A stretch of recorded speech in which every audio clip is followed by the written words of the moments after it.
Hello everyone, welcome back to my channel. तो हम आज देखेंगे हमें शॉर्ट नोट में अपने क्या क्या मेंशन करना है। पहला एक साइंटिस्ट है, उनसे रिलेटेड आया है जॉर्जेस लेमेटेयर। तो इनसे रिलेटेड हम देखेंगे। बेल्जियन एस्ट्रोनॉमर है ये, ठीक है। और इन्होंने फॉर्मुलेट किया था मॉडर्न बिग बैंग थ्योरी को। और इसमें है कि यूनिवर्स बिगेन इन, अब देखो बिग बैंग थ्योरी है, इसमें क्या बात की गई है, universe began in a cataclysmic explosion of small, ठीक है, सुपर एटम की बात यहाँ पे की गई है।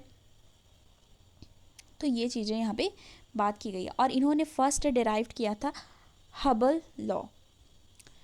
अब ये जो जिसको हबल लैमेटियर लॉ भी कहा जाता है, और हबल लॉ जो है वो क्या है, galaxies are moving away from earth at speed proportional to their distance.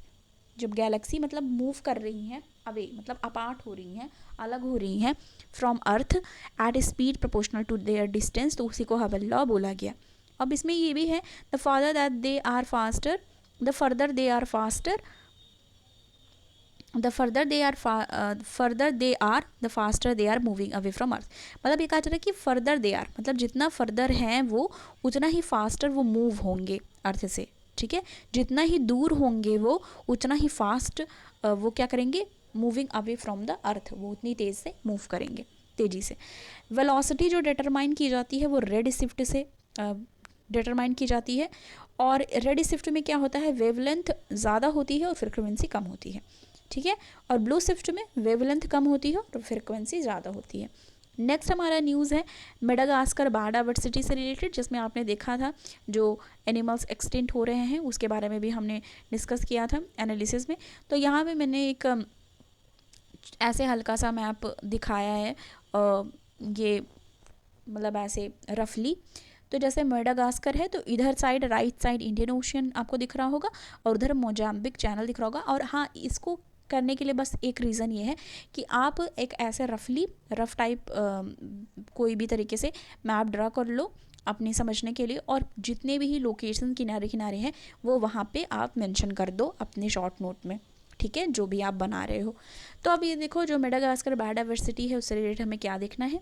Unique set of animal species पाए जाते हैं यहाँ पे, जिसमें रिंग टेल्ड लैमूर और वर्ल्ड स्मॉलेस्ट कैमलियन ये पाया जाता है। और वहाँ पे देखा जा रहा है कि जो एनिमल्स हैं वो एक्सटिंक्ट हो रहे हैं, ठीक है, विलुप्त हो रहे हैं। मेनी स्पेसीज में फेस एक्सटेंशन, ठीक है। तो वही जो मैंने अभी कहा कि एक्सटेंट हो रहे हैं ओइंग टू ह्यूमन इन्फ्लुएंसेस, तो ह्यूमन के इन्फ्लुएंसेस में आने से और एक्सटेंशन वहाँ देखा जा रहा है। दो एनिमल स्पेसीज की यहाँ पे बात की गई है, ठीक है। तो ये हो सकता है कि प्रीलिम्स में ये पूछ ले, ठीक है, ये इनका नाम दे दे और जगह का 4 ऑप्शन दे दे अलग अलग, तो ये पूछ ले ये एनिमल्स कहाँ पाए जाते हैं, ठीक है। अब हमारा नेक्स्ट है led to low temperature at Ooty finger post. अब ये है क्वेश्चन यहाँ पे कि ऊटी में टेम्परेचर लो क्यों देखा जा रहा है, उसकी बात है। तो इंडिया में आप देखोगे इसमें है La Nina can intensify summer monsoon. तो समर मानसून को कौन इंटेंसिफाई करता है, La Nina event. Bring excess rainfall यानी कि बारिश ज़्यादा होती है। और क्या कॉज होता है, कोल्डर विंटर्स आ जाते हैं। अब यहाँ देखो ट्रिपल ला नीना इवेंट की बात की जा रही है जो रिस्पॉन्सिबल होता है लो टेम्परेचर के लिए ऊटी में लो टेम्परेचर के लिए यही क्या करता है, रिस्पॉन्सिबल होता है। और इसमें कोल्डनेस जो है वो इंक्रीज़ हो जाती है, ठीक है। और फैक्टर क्या क्या रिस्पॉन्सिबल है ये देखना है। एक तो मैंने वहाँ पे भी आपको दिखाया था क्या क्या फैक्टर है। ला नीना एक फैक्टर है, ट्रिपल ला नीना। दूसरा वेस्टर्ली जेट एक है, ठीक है, जो शिफ्ट हो रहा है साउथवर्ड की तरफ। और साइबेरियन विंड यानी कि साइबेरियन हाई भी कह लो, साइबेरियन हाई जो वहाँ पे मेंशन था वो शिफ्ट हो रहा है टुवर्ड साउथवर्ड, ठीक है। और ये तीनों चीज़ हैं जो हैं वो रिस्पॉन्सिबल हैं ऊटी में जो लो टेम्परेचर देखा जा रहा है उसके लिए। नॉर्थ साइड में ये जो टेम्परेचर लो देखा जा रहा है ऊटी में, ये भी उसका एक कारण है। साइबेरियन हाई का देखें तो क्या होता है, हाई साइबेरियन हाई की मतलब ये है कि प्रेशर वहाँ पे ज़्यादा होता है। अब ये रिस्पॉन्सिबल होते हैं बिटर कोल्ड के लिए टुंड्रा में। और इनको इसलिए भी जाना जाता है कि ये इनका जो इफ़ेक्ट होता है वेदर पे, जैसे इटली और फिलीपींस वगैरह में देखा जाता है। जेट स्ट्रीम भी देखा गया, जैसे जेट की बात हो रही है ना तो वो जेट स्ट्रीम है और ये पार्ट होता है अपर एटमॉस्फेरिक सर्कुलेशन का। मीज़ल्स की बात करें, मीज़ल्स रूबेला मीज़ल्स जो आया है न्यूज़ में, उसमें क्या है कि टारगेट, तो इंडिया का टारगेट क्या था कि एलिमिनेट कर देना मीज़ल्स को 2023 तक, यानी 2023 तक, 2023 तक इसको एलिमिनेट करने की बात थी मीज़ल्स को। पर ये मिस हो गया इसका जो अर्लियर डेडलाइन था 2020, क्योंकि उस समय पैंडेमिक आया था, कोविड-19 पैंडेमिक चल रहा था, तो जो डेडलाइन थी वो पूरी नहीं की जा सकी। और 2015 में भी एक बार जो डेडलाइन थी वो मिस हो चुकी है। वन ऑफ वर्ल्ड मोस्ट ये कंटेजियस ह्यूमन वायरस है, ठीक है।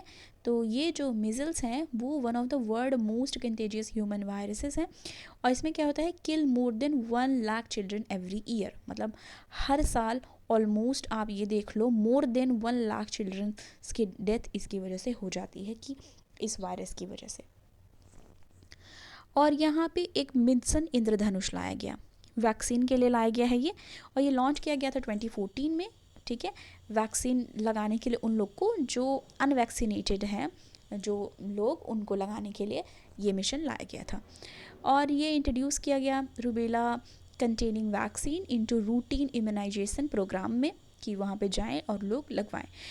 2 आर्म ऑफ इंटरवेंशन क्या था, एक तो वैक्सीनेशन के द्वारा और एक सर्विलांस के द्वारा, 2 मेथड इसमें रखे गए, ठीक है। सिम्टम्स इसमें एक्यूट फीवर और रैश देखा जाता है, ठीक है। रैसेस होते हैं और एक्यूट फीवर, 2 चीज़ें यहाँ पे देखी जाती हैं। अब ये क्या क्या चीज़ों पे इम्पैक्ट डालता है, कि क्या चीज़ें अफेक्ट होती हैं इससे, एक इम्यून सिस्टम पे इम्पैक्ट डालता है, और child vulnerable to other infectious disease, कि उसके लिए भी वनरेबल हो जाते हैं चाइल्ड्स, और हाई मोर्टालिटी रेट देखा जाता है, ठीक है, मृत्यु दर देखी जाती है ज़्यादा, और over next 2 to 3 years high mortality rate जो है वो देखा जाता है इस तरीके का। तो ये थी सारी चीज़ें जो हमें आज के लिए डिस्कस करनी थी। Thank you so much.